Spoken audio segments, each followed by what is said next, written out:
চলতি সেপ্টেম্বর মাসের প্রথম ২১ দিনে দেশে এসেছে ১৬৩ কোটি ৪২ লাখ মার্কিন ডলার রেমিট্যান্স। এ হিসেবে প্রবাসীরা গড়ে প্রতিদিন দেশে পাঠিয়েছে ৭ কোটি ৭৮ লাখ ডলার রেমিট্যান্স। রোববার বাংলাদেশ ব্যাংকের হালনাগাদ প্রতিবেদন এ তথ্য জানিয়েছে।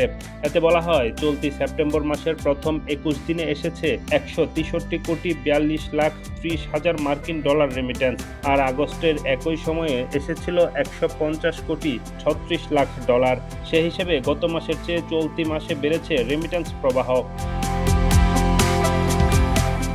বাংলাদেশ ব্যাংকের তথ্য অনুযায়ী সেপ্টেম্বরের প্রথম ৩ সপ্তাহে রাষ্ট্রীয় মালিকানাধীন ব্যাংকগুলোর মাধ্যমে ৪৮ কোটি ৭ লাখ ৫০ হাজার মার্কিন ডলার, এছাড়াও বিশেষায়িত ব্যাংকের মাধ্যমে ৬ কোটি ৯৮ লাখ ৩০ হাজার ডলার, বেসরকারি ব্যাংকের মাধ্যমে ১০৭ কোটি ৯৬ লাখ ১০ হাজার ডলার ও বিদেশি ব্যাংকগুলোর মাধ্যমে এসেছে ৪০ লাখ ৩০ হাজার ডলার রেমিট্যান্স।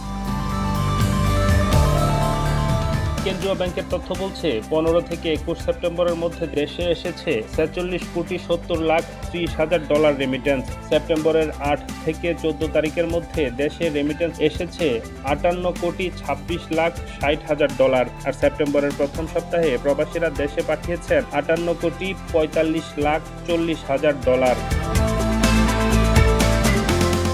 অবশ্য অন্তর্বর্তীকালীন সরকার গঠনের পর পরিস্থিতি স্বাভাবিক হতে শুরু করে, যার ধারাবাহিকতায় আগস্ট মাসে সর্বোচ্চ ২২২ কোটি ১৩ লাখ ২০ হাজার মার্কিন ডলার রেমিট্যান্স দেশে পাঠিয়েছিলেন প্রবাসীরা। ডেস্ক রিপোর্ট, নতুন সময়।